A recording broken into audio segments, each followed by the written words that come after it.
ఉద్దేశించి నేను అన్నా, if you want to expel you can expel both. And Sridhar Babu should say, వాళ్ళకు కూడా చెప్పాలి అట్లా కామెంట్ చేయొద్దని. హరీష్ రావు గారు మాట్లాడిన మాటలు నేను అన్నోన్లీ అన్నా, అనకపోతే లేదు.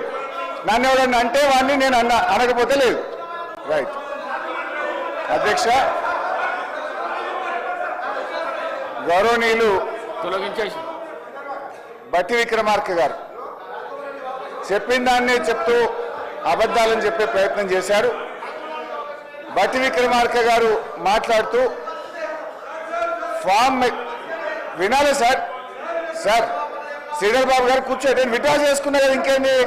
దొంగ అనే పదాన్ని ఎక్స్ప్లెయిన్ చేయండి, యూజ్లెస్ ఫెలో అనే పదాన్ని ఎక్స్ప్లెయిన్ చేయండి, నాకు ఇబ్బంది లేదు. దాన్ని ఆస్ దెమ్ టు సిట్ డౌన్. నేను విడ్రా చేసేసినది అట్లా ఇయ్యారు సార్, మినిస్టర్కి ఇస్తారు. మీరు మినిస్టర్ అయ్యాక రాజగోపాల్ రెడ్డి గారు, నువ్వు హోమ్ మినిస్టర్ అయ్యాక ఇస్తారులే నీకు మైక్, ఇప్పుడు ఎలిజిబిలిటీ లేదు, కూర్చోండి దయచేసి. మీరు హోమ్ మినిస్టర్ కావాలి రాజగోపాల్ రెడ్డి గారు, కూర్చోండి. I wish you should become home minister, please sit down.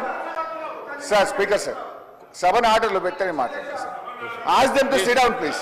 Please కూర్చోండి please. Sir ask them to sit down sir please. Sridhar Babu గారి పద్ధతి కాదు సార్, సభ నడిపే పద్ధతిది కాదు సార్, సభ నడిపే పద్ధతిది కాదు sir. Sir please. Speaker sir please కూర్చోండి ప్లీజ్ ప్లీజ్. అయితే ఈరోజు చాలా ముఖ్యమైన అంశం మీద సభలో చర్చ జరుగుతుంది. గౌరవ ఉప ముఖ్యమంత్రి గారు బట్టి విక్రమార్క గారు మాట్లాడుతూ కొన్ని అంశాలు సభ దృష్టికి తెచ్చారు. గత ప్రభుత్వం ఫామ్ మెకనైజేషన్కి ₹1 ఖర్చు పెట్టలేదన్నారు, అబద్ధం. డ్రిప్ స్ప్రింక్లర్స్ కు ₹1 ఖర్చు పెట్టలేదన్నారు, శుద్ధ అబద్ధం. రైతులకు ఇన్సూరెన్స్ డబ్బులు కట్టలేదన్నారు, పచ్చి అబద్ధం. అదేవిధంగా మెస్ ఛార్జీలు పెంచలేదు అని చెప్పారు, అది ఇంకా పెద్ద అబద్ధం.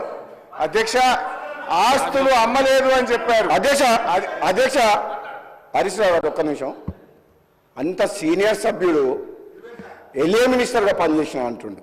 నాకు వ్యక్తిగతంగా దగ్గర మిత్రుడు, అది వేరే విషయం, పక్కన పెడదాం. కానీ ఆన్ రికార్డ్ మైక్లో ఒక సభ్యుని యూజెస్ ఫెలో అని ఏంది అధ్యక్ష?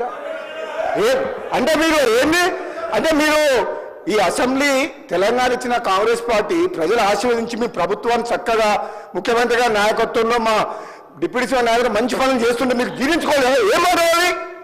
అరే ప్రజలు వింటున్నారు అధ్యక్ష, తెలంగాణ ప్రజలు కొట్లాడిన తెలంగాణ రాష్ట్రం తెచ్చుకున్నది ఆత్మగౌరవం కోసం. అటువంటి ఆత్మగౌరవం కోసం ఆంధ్ర ప్రజలు, ఈ తెలంగాణ ప్రజలు తెలంగాణ రాష్ట్రాన్ని నడపలేరు ఉన్నారు. కానీ ఈరోజు మీరు ఏమనుకున్నారు? మీరే పర్మనెంట్, ఇక మీరు ఎవరు రారనుకున్నారు. తెలంగాణ ప్రజలు ఆశీర్వదించితే కాంగ్రెస్ పార్టీ వచ్చింది. అసలు వీళ్ళు ప్రభుత్వాన్ని నడపలేరు అనుకున్నారు. బ్రహ్మాండంగా ప్రభుత్వం నడిపి కాంగ్రెస్ పార్టీ ముఖ్యమంత్రి గారి నాయకత్వంలో బ్రహ్మాండంగా మంచి పనులు చేస్తుంటే జీర్ణించుకోలేక అసహనంతో ఒక సభ్యుని పట్టుకొని యూజ్లెస్ ఫెలో అని అంటున్నా అంటే క్షమాపణ చెప్పాలి అధ్యక్ష, క్షమాపణ చెప్పాలి అధ్యక్ష. అది చాలా అన్యాయం. ఎందుకంటే ఈ సభ గౌరవాన్ని ఒక సీనియర్ సభ్యుడు ఆ విధంగా సభ్యులు ఉద్దేశించి మాట్లాడుతుంటే తెలంగాణ కోసం పోరాడింది మీరు ఒక్కరు అనుకుంటే తెలంగాణ రాలే, ఇది ఇచ్చిన తెలంగాణ కాంగ్రెస్ పార్టీ. ఈ తెలంగాణలో మీరు ఏం మాట్లాడినా నడుస్తుంది ఇంటి రోజు అనుకుంటూ ఇక మీరు ఆటలు సాగవు. తెలంగాణ ప్రజలు కాంగ్రెస్ పార్టీని ఆశీర్వదించిండు. ఈ మాటలు హరీష్ రావు గారు నేను చెప్తున్నా, మీకు సభ మీద ఏమాత్రం గౌరవం ఉన్నా, తెలంగాణ రాష్ట్ర ప్రజల మీద ఏ గౌరవం ఉన్నా, సభ్యుల సంస్కారం మీద గౌరవం ఉన్నా బేషరతుగా మీకు క్షమాపణ చెప్పాల్సిందే. మీ ప్లేస్లో నేనున్నా చెప్తా. మీకేం కొమ్ము మీరేం కింద పడిపోరు, మీ కిరీటం ఏం పడిపోదు. కానీ ఆ మాట అనడం మాత్రం మీలాంటి వ్యక్తి. ఇంకేమన్నా అంటే కొత్త సభ్యుడు అంటే మేము బాధపడేటం కాదు పట్టుకున్నాడు. కానీ హరీష్ రావు గారు అంటే ఉద్యమకారుడు, మంచి పేరుంది, మీరు అందరం కూడా గౌరవిస్తాం. ఏం భాష అధ్యక్ష?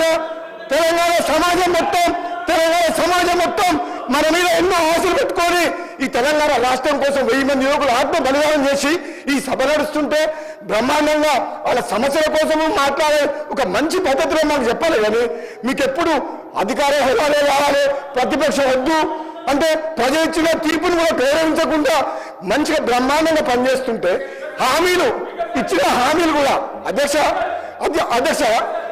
గౌరవ ముఖ్యమంత్రి గారు రేవంత్ రెడ్డి గారి నాయకత్వంలో ఈరోజు ఇచ్చిన హామీలు కూడా ఒకరి తర్వాత ఒకటి అంటే ఉచిత బస్సు ఇవ్వడం తప్ప, రైతులకు రుణమాఫీ చేయడం తప్ప, కరెంట్ ఇవ్వడం తప్ప, మన బడి పిల్లలకు మెస్సార్లు పెంచడం తప్ప ఇన్ని మంచి పనులు చేస్తుంటే వీళ్ళ కడుపుల మంట జీర్ణించుకోలేక ఈ విధంగా మాట్లాడుతున్నారు.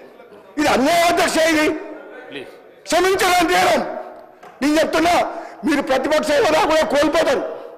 మర్యాదగా మాట్లాడకపోతే కనీసం మాకు ప్రతిపక్షం లేకుండా ప్రజాస్వామ్యాన్ని కూలి చేసిన వ్యక్తులు వీళ్ళు మాకు దొంగను అంటే ఎవరు దొంగ? మీరు అప్పులు చేసిండ్రు, అనవసరంగా అప్పులు చేసిండ్రు. మంచితనానికి అవసరం కోసం నిజంగా అవసరం ఉంటే అప్పు చేయాలి. ఒక హైదరాబాద్తో కూడిన తెలంగాణ కాంగ్రెస్ పార్టీ సోనియా గాంధీ ఇస్తే ఇది అప్పులు ఇచ్చే రాష్ట్రం. ఒక అధ్యక్ష ఒక నిమిషం, ఇది హైదరాబాద్తో కూడిన తెలంగాణ అంటే మిగతా రాష్ట్రాలకు అప్పులు ఇచ్చే రాష్ట్రాన్ని అప్పుల పాలు చేసి అడుక్కునేటట్టు చేసి సర్పంచులకు బిల్లులు ఇవ్వలేని దౌర్భాగ్యులు మీరు. అంటే తప్పే ఉంది అధ్యక్ష. దొంగ నాడు అంటారు, బయట తిడుతున్నారు. దొంగ పోతే దొంగతనం చేసి దోసుకుంటే ఏమని పిలవాలి? ఇప్పుడు ఎట్లుందంటే వాళ్ళ నీతి ఎట్లుందంటే దొంగనే మమ్మల్నే దొంగ అంటుండు. ఇంకేం చెప్పాలి అధ్యక్ష? దొంగతనం చేసిన వాళ్ళు, రాష్ట్రాన్ని దోసుకున్న వాళ్ళు మమ్మల్ని దొంగతనం దొంగ ఆడకుండా ఇంకేమంటే అధ్యక్ష. హరీష్ రావు గారు ఒక్కటే మరి చెప్తున్నారు, మీరంటే గౌరవం ఉంది, మీరంటే గౌరవం ఉంది కానీ మాత్రం ఆ ఓడు మీరు వెనక తీసుకోవాల్సిందే. లేకపోతే మీ అవసరం వెళ్ళాం అధ్యక్ష. అవసరం రోజు మిట్టి వెళ్ళిపోతుంది, రోజు మీరు చేస్తుంది మిట్టి వెళ్ళిపోతుంది. కంట్రోల్ చేయాలి అధ్యక్ష, కంట్రోల్ చేయాలి. వాళ్ళు రోజు ఏమనుకుంటున్నారు? మేము భయపడతాం అనుకుంటున్నా? మేము భయపడతావా? వాళ్ళు భయపడతావా? ఏంటి అధ్యక్ష? రోజు వాళ్ళ భాష ఉంది అధ్యక్ష, వాళ్ళ భాష ఉంది అధ్యక్ష. రికార్డులకు వెళ్ళి తొలగించడం అయినది. కూర్చోండి.